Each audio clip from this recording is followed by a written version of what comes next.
Hi everyone, welcome back to the Countess In podcast. It's great to have you with us. My name is Matt Lacey, and as always, I am joined by my co-hosts. What order should we do this in? Welcome, please, Jamie Joyner. Good morning. Jay, Not evening. It's morning. Yeah, it's morning. Yeah, we're coming to you live, listeners. Not live. We're live. A Sunday morning for a change. Just because we've been fairly hectic with our schedules, and this was a kind of a good time that fitted for us. Talking of which, my other co-host, Harry Sermon, is here as well. Hello. Hello. We need the round of applause button. Yeah, press the round of applause button. We're it goes on a bit too long, though. We should... It does. Yeah, it does go on far too long. So it's a Sunday morning. We are kind of getting episode 51. Welcome in. This is episode 51. Up and running. Today we're going to talk about a couple of things regarding mixing and the sound of our drums. But before we kind of get into that, we do kind of like to keep on top of anything new and shiny that any of us have got to share with everyone. This is going to be a short segment this week because me and Jamie have nothing new and shiny. And Harry's got... Something that's not new or shiny. It's not new or shiny, is it, Harry? But yeah.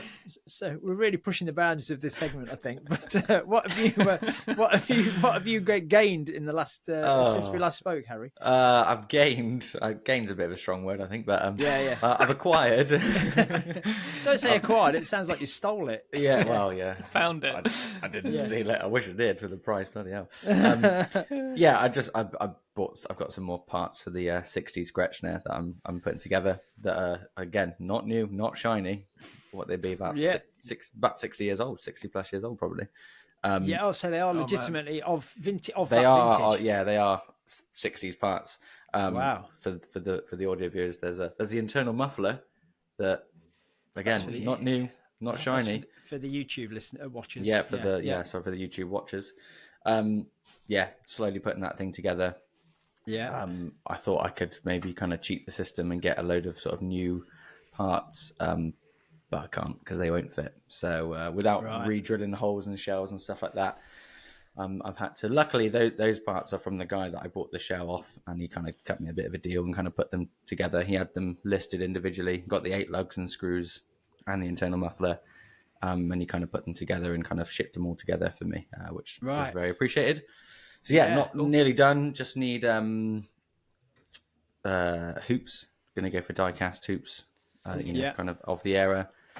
And then heads and wires, and I'm sure I've got some tension rods lying around. And then, somewhere. Yeah. And, then it'll sort of be done. But like I kind of said the first time, taking my time with it, really. But doing the restoration thing, I've never done a restoration thing, but I'm in a couple of Facebook groups where that kind of stuff's going on. And it's like a proper rabbit hole, isn't it, of just getting into finding the right stuff that suits the drum, is the right age, is the right condition. And, man. Those parts kind of hold their worth, as well. Like the snare strainer that, again, I thought I could get, that maybe one that's like a Catalina style or kind of, fit the whole pattern. You can't, without, again, re-drilling holes or having holes exposed. That in itself is like £100 just for literally the strainer and the butt plate. And it didn't even come with the hex nuts. So I've got those coming as well from Amazon today. Because, they're literally just held on. So, it is a bit of a rabbit hole. I mean, I thought when I found the shell, it was a really good deal because it was only about £150, something like that. And I was like, brilliant. That's a great deal. I think that'd be a nice little project. Yeah, it literally has been the cheapest part so far. But, you can get... I'm not going to get like 60s die-cast hoops because die-cast hoops are die-cast hoops, So, and the same with rods and wires and heads and stuff like that. So that should be the expensive bit done. Cool. But nice. Now, Jay, you do have something new and shiny as such, but not in physical form, you could say. Tell us about your latest adventure. Yeah, I guess it's just like new latest interesting fun gig that I did, which was last night. Recovering this morning because it was a late one. On the coffee, but it was it's an EP launch that I was lucky enough to be a part of with kind of local artists here in South Wales. called Sear. I'm repping that today. It's the name Reese backwards. If anyone sees that on my nice Instagram and okay. is a bit confused what it is. We put together like 5-song EP, and that came out yesterday. And yeah, we played the songs plus a few more last night, and it was super cool. Really good vibes. We had sort of another local band sort of open up for us, which was really awesome. And just the experience of playing with some great musicians and being a part of the process of putting together the drum parts and all of that. Just it all kind of arriving at one sort of big gig with the launch. Like, it was really, really, really, really fun. And I don't think I've done like a proper like launch gig, kind of where you play the EP or the album like from start to finish, or like amongst a few other songs maybe. It was really, really good experience for me. I really enjoyed that, and the vibes of the songs and whatever are very sort of comfortable for me. I've really enjoyed just playing them. I had a great time. It went really well. So yeah, it's cool. Yeah, it's a cool gig. Cool, man. Cool. Good.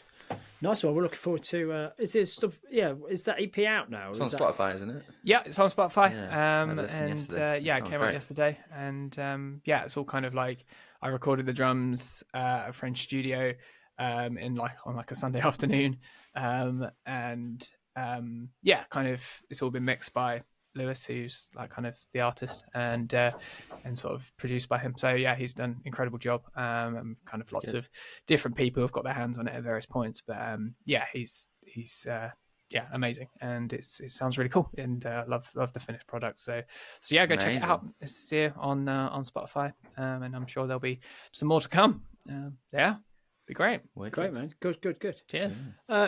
Well, I mean, we talked about kind of EP recording there, Jay, and everything you're doing. Let's get stuck into the main topic, if you like, guys. If you're ready to kind of dive in. So we've all done little bits, kind of fairly recently or a little while ago, regarding recording, whether that be demos for people or album EPs, both either for our own projects or for artists.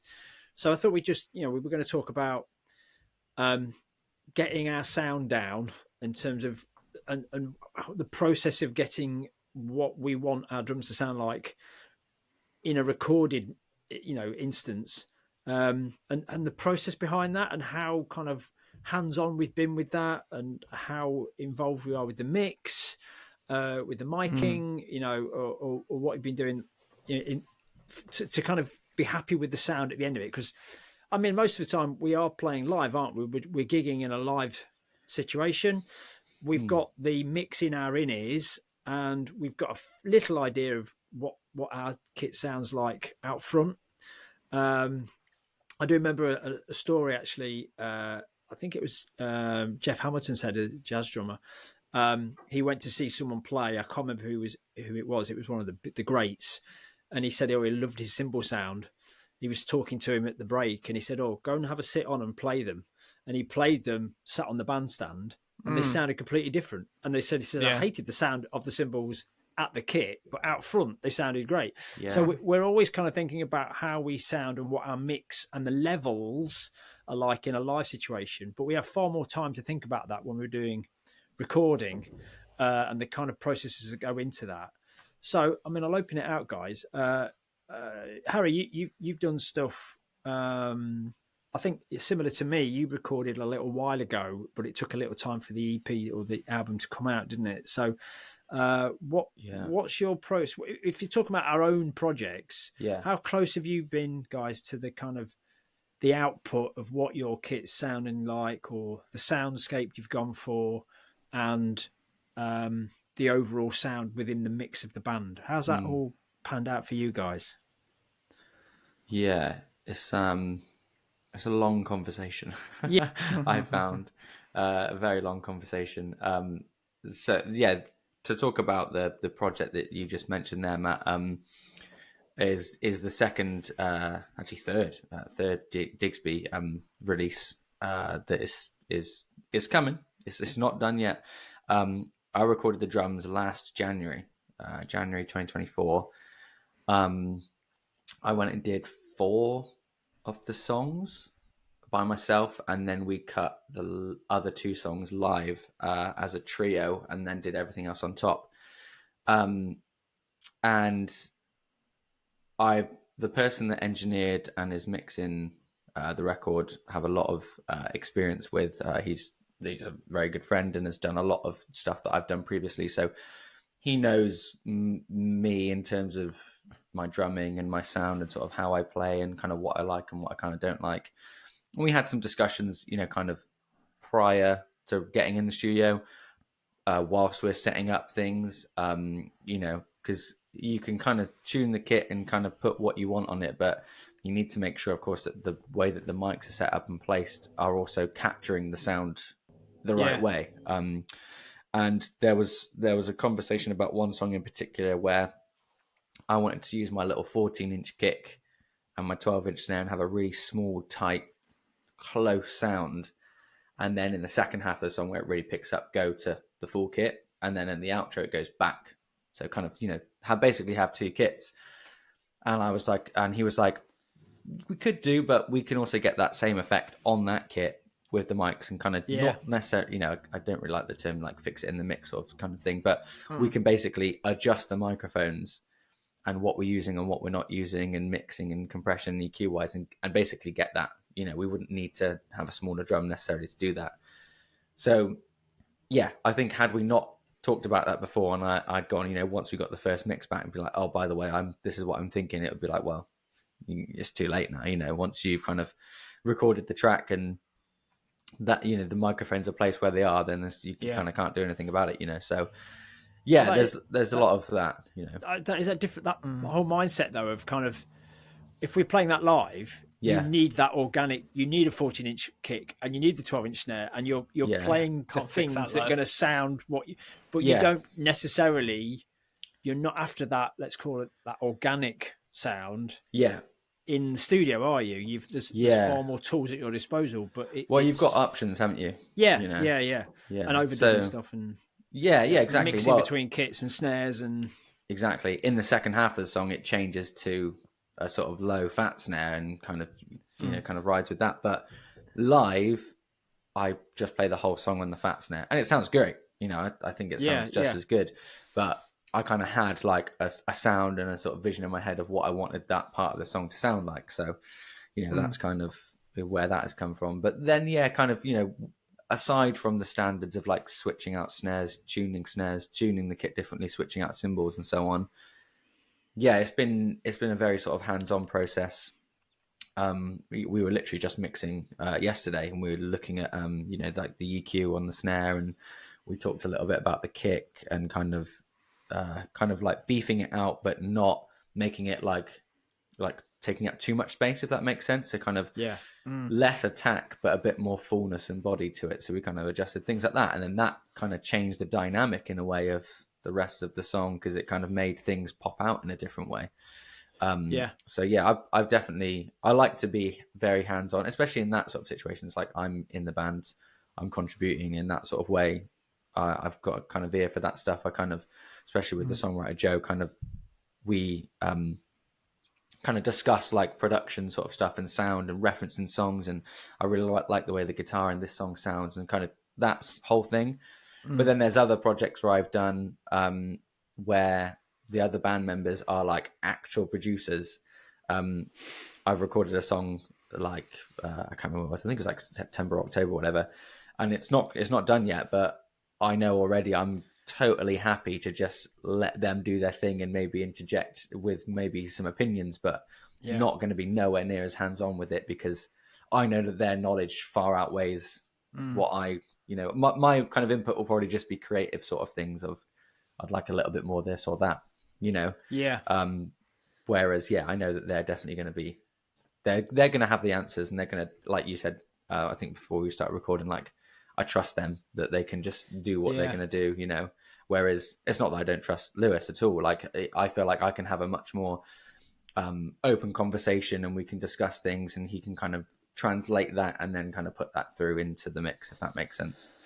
I mean that is I mean, Jay, you've probably got certainly more experience than me in terms of that thing of recording your own stuff. So with Muriel that you've done in the past, but also doing sessions for other people. How's your approach been to that? We'll talk us through the Muriel process first, obviously, but I mean, we talk about how what you want for your own project is different potentially to what you're doing for someone else when they've got their own creative mind's eye of what they want from the drum sound, or what you're specifically playing. But yeah, talk us through the Muriel process, and then maybe talk about session stuff. Yeah, most of the stuff I'd say like has been similar to the second thing that Harry mentioned about like most of the time I've been working with people that definitely have more of a knowledge about mixing and the mix and, you know, EQs and the different kind of sounds than I do. Like I have a ballpark sort of ear for it. And then that like my sort of knowledge reaches its limit. And I can definitely sort of get anything sort of like I'd probably say I try and focus on just the sound of the source and just making sure that that's as good as it possibly can be. You know, good tuning, good mic placement, good like the right sort of tone of the cymbals or the drums or whatever, the right sizes. You know, just like stuff that you're like, if I'm going to get a clean sound that can then be manipulated into anything that it needs to be, then that's like rule number one.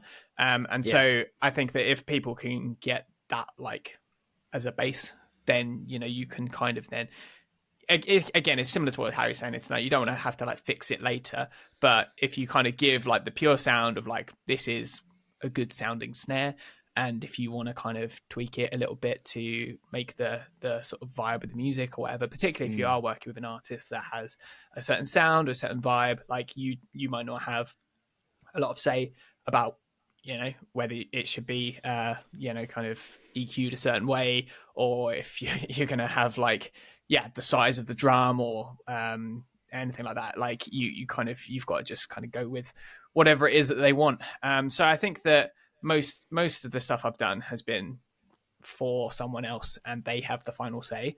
Though a lot of the time they will ask my opinion on it, but I often listen and go, wow, this sounds really good. I mean, I can probably hear that it's not finished yet. Maybe being like, okay, I'd maybe change this or change that, but also I'm like, well, you're the one that knows what you're doing, so you know you can turn that into something great. You know, it's like when I did the recording for the EP last night, I was listening back to the kind of early mixes of it, and I was like, this sounds like it's been recorded really well, as in like on great gear, but it doesn't sound like the finished product yet. And I was like, I don't know how to get specific with that, because it sounds really good, but you have to kind of like, it's just about like levels basically, rather than kind of anything else. And then when it came out, I was like, oh, it sounds amazing. Like he's just done exactly what it needed to. Great. And it got transformed. I guess like that's the bit that I'm less familiar with. Most of the time when I have to deal with that myself, it's like, oh, I'm trying to like put out a social media post and I used a mic to record it, and I've got to like make sure that sounds balanced, or you know, another one I'm doing at the moment is I'm recording some or putting together some custom backing tracks for one of my bands, and basically lining up all the stems and then like recording vocal cues and just making sure everything that we want to keep in the backing track is at a good level, whether that's little backing vocals or little synths or pads or whatever, or horn lines or something, and just kind of trying to balance there. And that's something that I'm relatively new to, in that I knew that it's a skill that I should probably work on, but I've never actually had an opportunity to do that. That's been something I've been doing in the last few months, which I guess has kind of tested, you know, that skill of, oh, I need to turn this up, bring this down, or maybe that's a bit too much, or there's a weird effect here, or I need to put some compression on that, and those sorts of things. So I'm learning as I go. But yeah, like weirdly, I guess for more of the originals band stuff, like to kind of answer your earlier question, Matt, I haven't had a lot of like, we're doing an EP and we're going to mix it and we're going to kind of put it all together and sort of completely self-produce it. So I guess I haven't had as much experience in that as of yet. But yeah, that's kind of mostly where it's been. But I think, have you had a similar experience in Montgomery Slacks? That's the tribute band. Slappers. Yeah. Fan base. Yeah. Has it been similar in that band, Matt? Like similar to like with Harry and the Digsby stuff? That stuff's out, isn't it? So that came out. Yeah, so cool. that EP came out December last year. But I recorded that in like the November of the year prior. So we went to the studio like, was it November 23? Yeah. And it took a year for it to get to kind of release date and the gig that we put on to promote that. But in that time, so when we went to the studio, we were a 4-piece, and when the time it came out, we were a 5-piece with a female lead singer. Wow, so it was. But yeah, that was it. I've done some recording. I've done studio work before for other artists, and so there's been me, a producer, an assistant, whatever. They've engineered it and produced it, and they've sent me the charts, and I've played it, and yeah, fairly happy. And it was they were very good in terms of letting me kind of. They didn't just take, please play this, Matt, please play that. They gave me some opportunity to go, well, I think this is going to work better here. But in terms of the sound, I played my thing, and Kevin Duncan, who's over at Ginger Dog Records in Ipswich, shout out to that. That's the Jade Made Gene album I did back in 2018. He's produced it and co-wrote the album and engineered it, so he knew what he needed. So I've done some stuff studio-wise before, but this was a learning curve in terms of I put a lot of thought in terms of the sound that I wanted from my kit. But I think it's a good point you make there, Jay, about having a really good... You don't necessarily need the sound that's going to be... You want a nice neutral sound that can be engineered or produced well. If you've got a really good template of sound that can be then manipulated as you see fit. But the stuff we were doing it had a bit more of an old kind of bluegrass, early Zeppelin, bluesy. It wasn't a heavy rock type. The songs on that album aren't kind of particularly heavy. They got quite a lot of engineering in the background in terms of stuff we overdubbed with strings and hammered organs and stuff. So it's quite a big sound.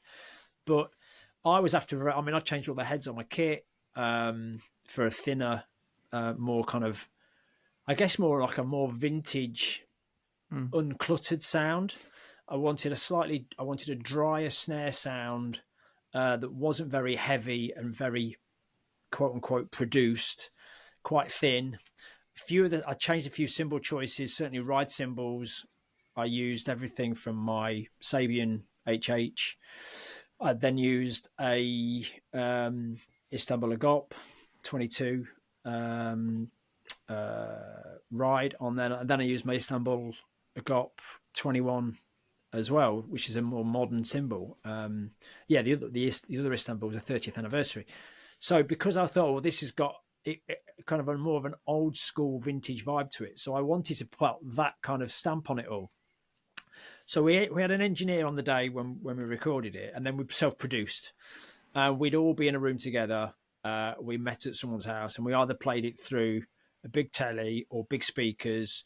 We actually bounced it down, and then I actually put it in the car and listened to it on car speakers. Yeah. We listened to it on an iPhone. Yeah. So we tried to get as many everywhere people would listen to it. Yeah, exactly. Yeah. As much context in terms of how people are listening to it. And we kind of went through each track stem by stem, and I said, well, can I just have the drums up here? And it was a kind of a bit of a kangaroo court. Everyone's in the room together talking about, and I think it was really good because Callum, who's the main songwriter, he was kind of engineering it as it were in post, producing, changing and doing all the physical stuff.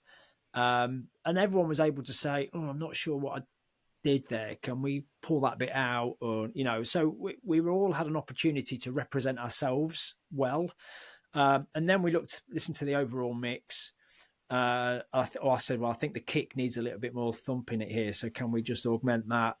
It wants to be a bit heavier, and then so we recorded it, and there it was. But by the time we came to do the producing, we had Sarah on board singing. and actually we'd had to change the pitch of a lot of stuff because she's singing a different key. Right. Now that changed a lot of stuff apart from the drum track. Yeah. So, and now I'm not, when I've recorded it, I'm bearing in mind while I'm playing, I should say, how Callum's singing it.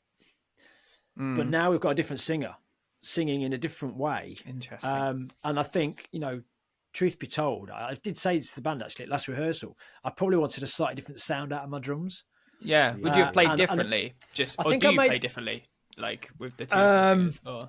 Well, I've not recorded with Sarah straight out the box, as in terms of being all in the room together, because she basically recorded vocals separately after over the songs. Like, played and rehearsed the songs with her, and then exactly, which we are doing now. But I think I given the choice, because now going back to the Jade Made Jean thing I did, I was the last one to record, so I had a full vision of what it all sounded like, and then could make choices based on that.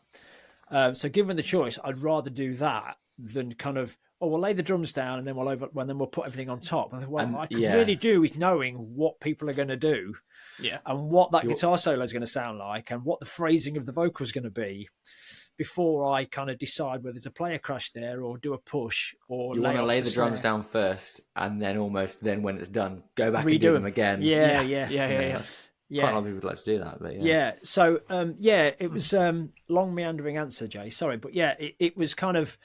So I said to the guys like literally 2 weeks ago, I said, now I've listened back to it. I'm not that I'm not a fan of what I sound like, but I want to sound different for the next album. So I think that was a massive. It was a great learning experience, because now actually since then I'm a lot better. I've worked my way around GarageBand / Logic a lot more myself when I've been engineering myself for stuff. So now I've got a bit more insight into the how to change things and to kind of manipulate what we've got, and how I should be miking stuff up, and the approach to it, that baseline that you go when you go and physically hit the drums. So that's another thing as well, isn't it? Like, we're all in the day and age of making social media content, getting to the point now where we're setting up microphones and not just sticking up an iPhone and sort of playing, which is great because it's like the most honest sort of reference point, but setting up your kit in a room and trying to record it, and then you go back and try and mix it to put together for socials, and you're like, I can't, my snare drum sounds awful, I can't get what I want out of it, it's too thin or whatever, and then having that, even when you're maybe just turning dials and knobs and so on, you don't necessarily know what you're doing, but you're just using your ears to try and figure it out. You've got such a better reference point for when you go into the studio and you go and try and make a record and stuff like that, and you look, they got 2 bass drum mics, what does that do? And you can kind of hear the difference, and they've got an in and an out and a crotch mic or whatever it is, and all that sort of stuff. It just gives you that much more of a stronger sort of like bass layer to then when you go into the studio, go, this is the sound I'm looking for. I don't want a, I don't know, maybe you're looking for like more of a compressed bottom mic that is higher up in the mix, because you want that more sort of that buzz and that body or whatever it is, just having that reference. I mean, I'm a really big fan of, certainly representing the Montgomery Slack stuff, is trying to get a great sound in the room and use that sound, as a most organic sound possible. But as we more went through the process, I'm like, well, I want to tweak that and change that. But it is that thing about build the song around that, then, haven't you? Really? Yeah, exactly. Yeah, but you talk about Jamie, and you, Harry, like handing over stuff to people who are quote experts and they know how to do post production and then great mixers. That is a kind of thing. Even if you don't know physically how to do it, you can still be an expert in knowing how you want to sound. I mean, if you like the way you sound as a recorded drummer, there is no right or wrong, is it? It's like, well, that's what I like. That's how I want. That's how I want to sound. I guess the bigger picture, when you've got people coming and doing the mix for you, they're zooming out a bit and they're looking at it sonically as a whole picture, aren't they? And go, well, how does that suit and fit the general sound and the song? And I guess that's why you see some bands, like, they 2 or 3 albums in, they decide to just like self-produce an album, because it's like, well, first albums were fine, but like this is what we feel is us. You know, this is like our sound, and wasn't the sound I'd go for. Yeah, we've been in charge of every decision along the way, or maybe it's been in trusted hands or whatever. You know, maybe it's not a label or that sort of stuff. You know, you've got your sound exactly the way you want it, which is not a right and wrong thing, like you're saying. Yeah, I literally had that conversation this week I sent someone a mix of the song, and he's in the other band that, again, he's a great producer and does all that sort of stuff. And, you know, when we mix this, or when he probably, I think, mixes the song that we've recorded, I'm just going to let him do his thing, because I know that, you know, the knowledge is there, and I have full trust that it's going to be great. But I'd sent him this song, and he was sort of like, not really a fan of the sort of the snare. It's a bit pokey, or the EQ needs to be blah, blah, blah. And I was like, well, my reference was Gravity, John Mayer. And he's like, oh, well, that's one of my least favorite John Mayer songs, so fair enough. Like, so that, like, as in, like, you were like, see you later, man. Yeah, not just like the song. I think he's also sort of the production and the sound sort of thing. So I could, so totally there. It's like, well, if that's what you like, then cool. You know, I can't comment on that in terms of, you know, sort of but it sounds like he's taken that on board. Oh, okay, well that's to understand why I'm not happy with that, because I don't really like that album sound. But he's being very objective about that, isn't he? He's not being you're wrong, I'm right. He's processing. He's taking on board your perspective to alter the way he's thinking about it, which is a really great thing, isn't it? It's not like, they shouldn't sound like that. They should sound... He's basically like, that's just not what I would do. That's not what I think... It's not the sound I'm after. Yeah, exactly. Which is, you know, the whole point is subjective. And we even had a conversation of, like, he was just like, I can comment on the mix, but I'm not so sure I can comment on the production. It doesn't really feel like there's a production of some kind. And then you get into the whole thing of like the mix and the balance is one thing, and sometimes that is the production.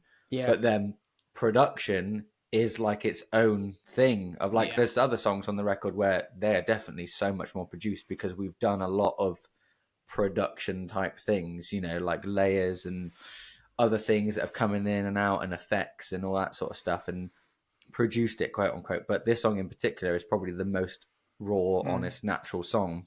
Yeah. What would you say the line is, you know, for like, I mean, those people, like for you guys, obviously you got like a baseline knowledge of this is how to mix or how to record and stuff. Like I'm assuming that some of our listeners probably they maybe have no clue about like what does production even mean, you know?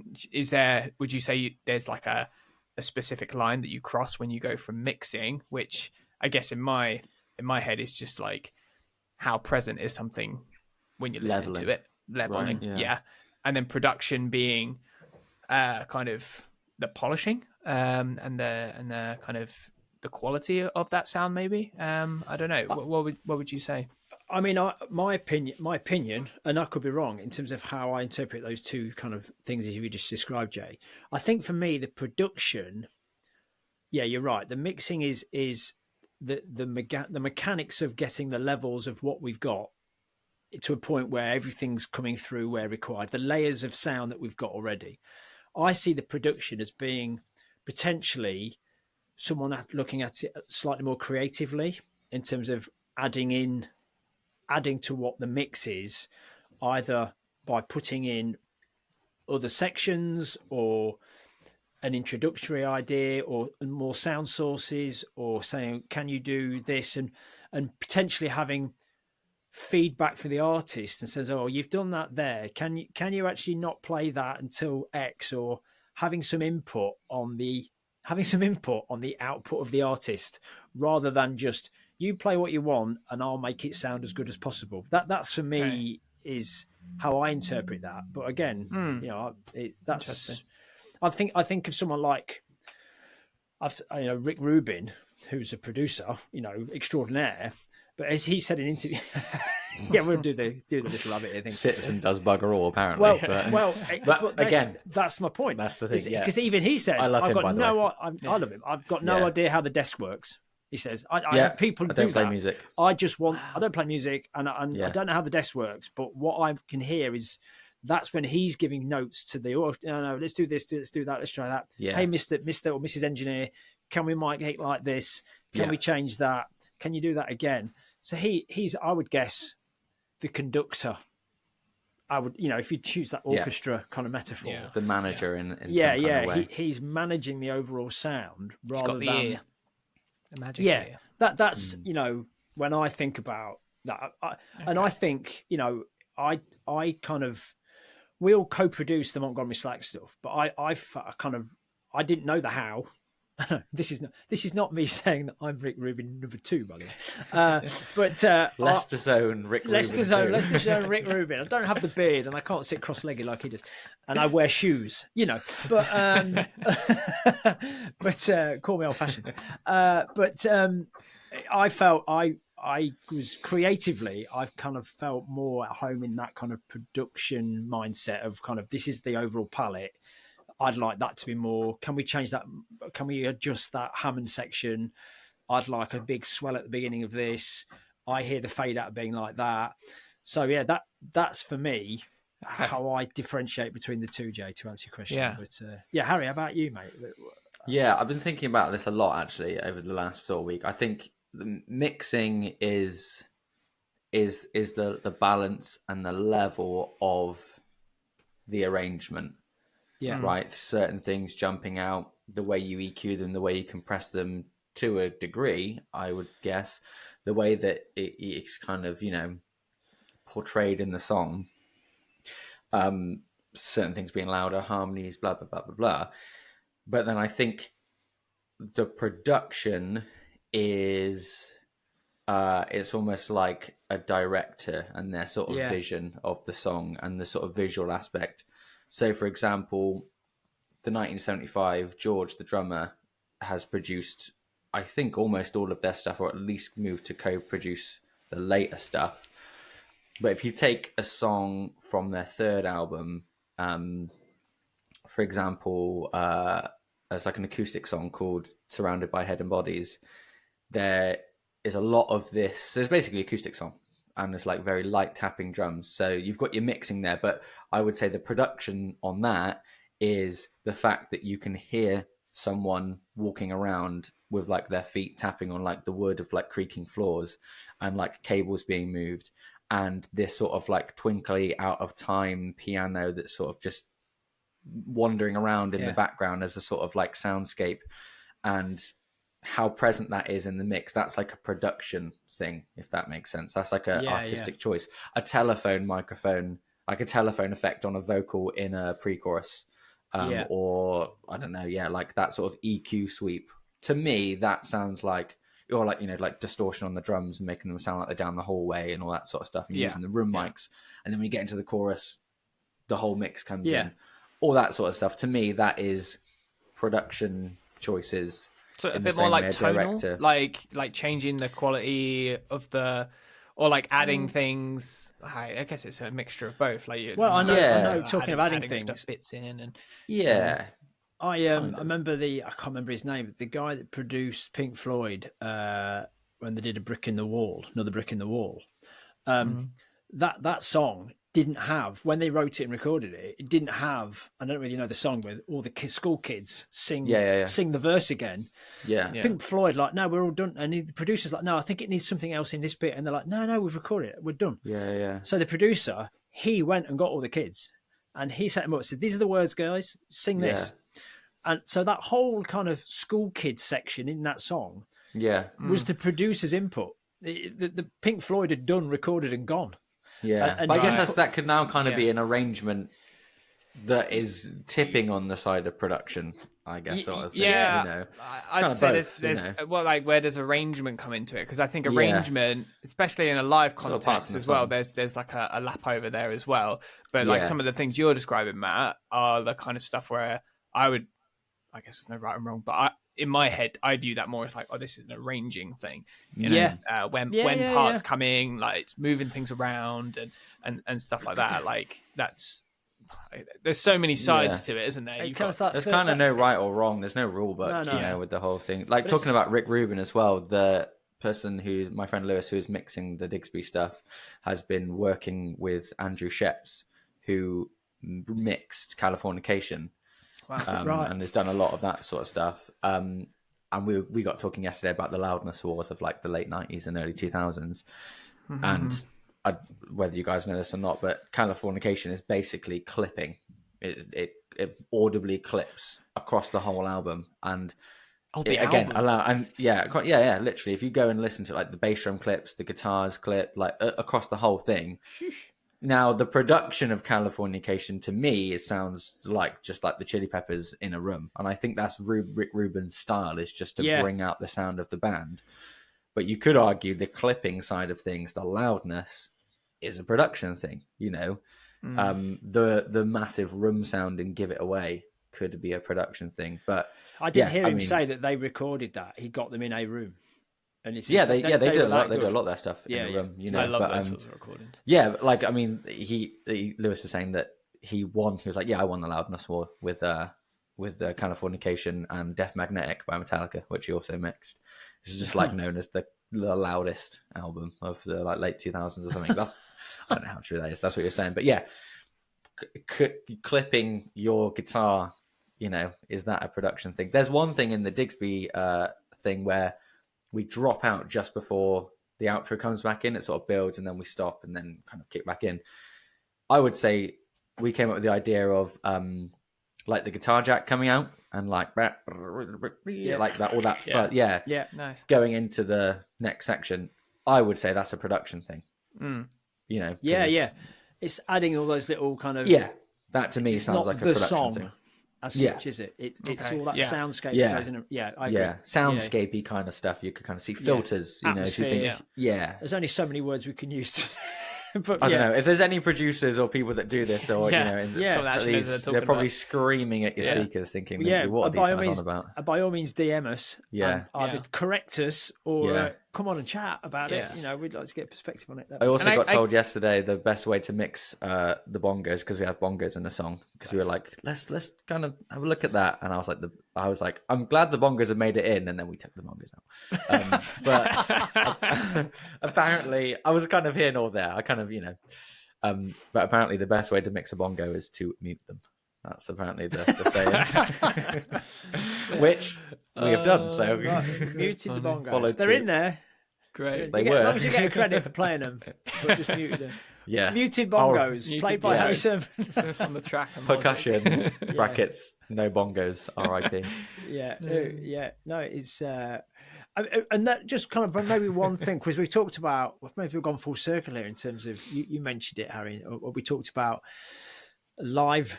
You know, when it comes to working up new material with our original projects, we're learning them in as a demo. We're bringing them to life in terms of playing them live.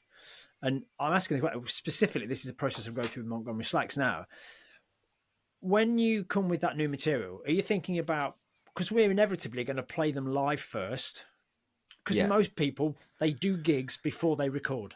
Yeah, new songs get added to the set. You're gigging, and then When you're playing those new songs in a live setting, are you thinking about potentially what you might do differently when you record them? Are you thinking about, well, this is two separate things now. This is the live song, and we're going to have the opportunity to do stuff differently with them when we record them? Or do you find that actually now, because I found this listening to the Montgomery Slacks EP, you become a little bit kind of deaf, ear blind to what you're listening to, because you just hear 100%. It over and over again. So do you think, and then it comes out, you never listen to it again, you know? Yeah, exactly. Yeah. Do you focusing on what it's going to sound like live and then have a very different approach on purpose to the recording? Or do the two kind of meet in the middle? Or do you really get so happy with the live sound that becomes the recording? Do you very conscious of that, guys, in the stuff that you've done in both the same song in two different areas, live and recorded? I don't think I could say too much on it, because I think that a lot of the time the recording I've done has actually been quite early in the process. Like with this EP thing, some of those songs we hadn't played like live, done it in rehearsal, but like, you know, we recorded them and then we rehearsed them and then we played it live. Like, and that was our first ever proper gig. So I the like recording recorded. becomes the reference then, I guess. Yeah, yeah, So exactly. that's almost like doing a cover of your own song. Yeah, it's weird, and like I'm recording it, and I've been rehearsing it. Kind of to answer your question, like with how I would play it if I was playing live, but I had to kind of almost like, I wouldn't say dumb it down, but I had to keep it very simple in the studio, because I was like, if I was going to do all of the stuff. I mean, I had this conversation with Lewis at the time. It was just like, what do you want? Like, what sort of vibe do you want? The fills going crazy like it would be live, or do you want it kind of like a bit more like studio type version or whatever, like safe? And I think we settled somewhere on like a middle ground. But, I kind of, in my head, the studio version is a little bit more like, okay, I'm not going to crash every 4 bars, and whereas live, I tend to care less about that sort of thing. So there's a little bit more like, like you play them differently. So you're kind of in a little bit of a different mindset. But the recording's always been quite early in the process for me. So I don't know if that's been different for you there, Harry. Yeah, I've kind of had like mixtures of both, where we gigged them for a while, recorded them, continued to gig them, and then they've changed after that. I feel like on almost everything that I have recorded on, I feel like I have recorded like the definitive part. I don't think there's been anything that I now play that I've recorded that is wildly different to what I do on the record, if that makes sense. I feel like I kind of I am playing. I think when I'm writing the song and we're writing the song and we're gigging it before we're recording, I am probably continuously like editing what I'm playing, if that makes sense. Yeah.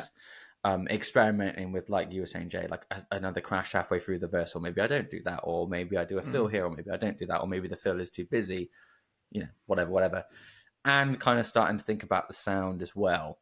Especially like if you have been given a demo, kind of that can be kind of telling sometimes with what maybe the sort of drum loop thing is put on the demo. That can kind of be an indicator perhaps where maybe what the songwriter is kind of wanting, or maybe they just do that because they like that sound,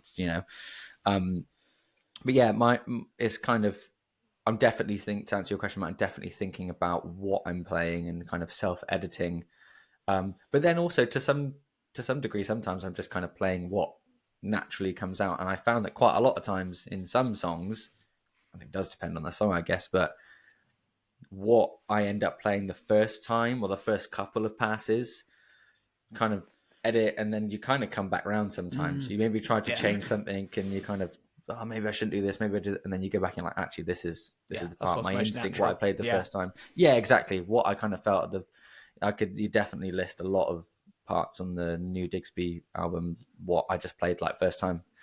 And is still what I'm playing, now, which is cool. And it goes back to like you having that vision in your head for the sound that you want. If you've got like the parts and the sound in a specific like pattern or feel, then there's not really much point in trying to fight that. I think you can be like, do I put a crash there or not? But I think eventually it's like, if you are naturally going for that and that's what sounds good to you, then it's probably what's the right thing, Yeah, definitely. No, I listened back to the EP when we came to record it, and I'm like, well, I'll play along to it. I don't play anything like that when we do it live. I think they do need to be separate to some degree. I feel like it does feel and I think the stuff I play live, because bearing in mind you're getting a different vibe from the bassist. The guitar is the louder, they might be more distorted, less distorted, because everyone's playing differently. The sound is different from the other instruments in a live environment. I'm probably playing bigger because it's performance. Yeah. So there's probably, like you say, there's probably more crashes actually. I wouldn't say it's less controlled in terms of my playing is controlled, I'd like to think. But it's more like off the cuff. It's heavier.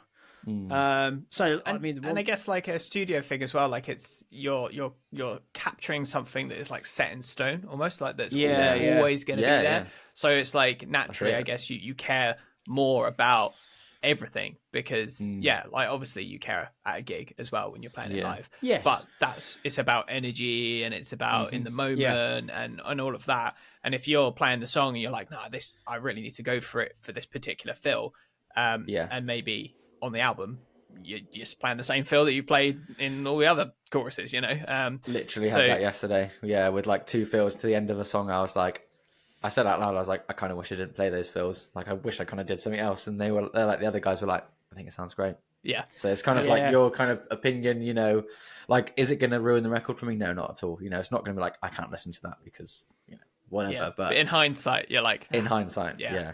But would it have made a difference? I don't really think so. Maybe not, you know. It's not gonna. No. I don't think tank the song, you know. Yeah. But, anyway, it's. I mean, we maybe we've all got some more recording stuff coming up, and certainly I'll be changing what I've learned from the previous time. Will be kind of my approach to what I do second time. Yeah. And I kind of was learning as I go to a point, but now I've got a more kind of mind's eye. I know what I would like from the sound and the heavier sound, and probably a little bit more leaning into rock than kind of vintage blues. Right. That's but that's because I think we've changed as a band, and we all as bands, we all kind of we materialize different ways, don't we? Things come out, people have got different perspectives, different the influences and what they play and how how it comes about is it's all good stuff, isn't it, guys? Yeah. Shall we wrap up there, guys? Is that I'm sure we'll kind of come back to some of this, like you said, when we've got maybe some stuff that's out and whatnot. And we generally, if we've got any mixers, engineers, producers out there listening, and we'd love your feedback. Give us your perspective. Give us your thoughts on what you see your role in whatever role you do, and how that's different to that of another role producer, whatever. By all means, get in touch. And if you want to tell us we're wrong, we're more than more than happy to hear it. You know, enlighten us. It's our perspectives. And anyone that's kind of doing that, you know, if anyone's going to go in their studio with their band or anything like that. Hopefully, some of this might have been helpful. But if you had similar experiences, let us know. And drummers, if you like recording first or recording last, when give us your perspective on that. I'd love to know that. I want to hear everything and be the last person in, or I want to put my thing down to a click, and I know the form of the song, and I've smashed it, and I'm done. So we'd like your perspective on all of that. So as always. You can get hold of us on Instagram at Count Us In Podcast to DM us or drop us a comment on a reel. We'll put some reels out and bits and bobs. Alternatively, if you're watching on YouTube, hello on YouTube, you can comment below. Please hit the notification bell and like and subscribe on all of that other stuff that everyone else in the world asks you to do as well. Every time you ever listen to something. That'd be really good. And if you found today useful and you want to kind of support what we're doing and help us crack on with what we're, more episodes to come, you can buy us a coffee at buymeacoffee.com/Count Us In Podcast. I think I've covered everything. Yeah, you got it. Nice. Yeah, that was great. Tick. So everyone out there, all the best with your recording projects if you're getting on with it and playing live and thinking about the sounds you're using. That's good. And Harry, Jamie, it's weird now because it's like it's now we're not going to bed. It's not going to bed. It's Sunday lunchtime. Still got the day. Yeah, not 11 o'clock on a Monday night. yeah. You mentioned coffee just now, Matt. I was right. That's next on my list. So we're all going for coffee for one reason or another to either get us through the rest of the day or make up for lack of sleep. And we'll see you again soon, everyone. Catch you on the next one. Thanks for listening again. Thanks, guys. Yep. Bye-bye. Cheers, guys. Bye.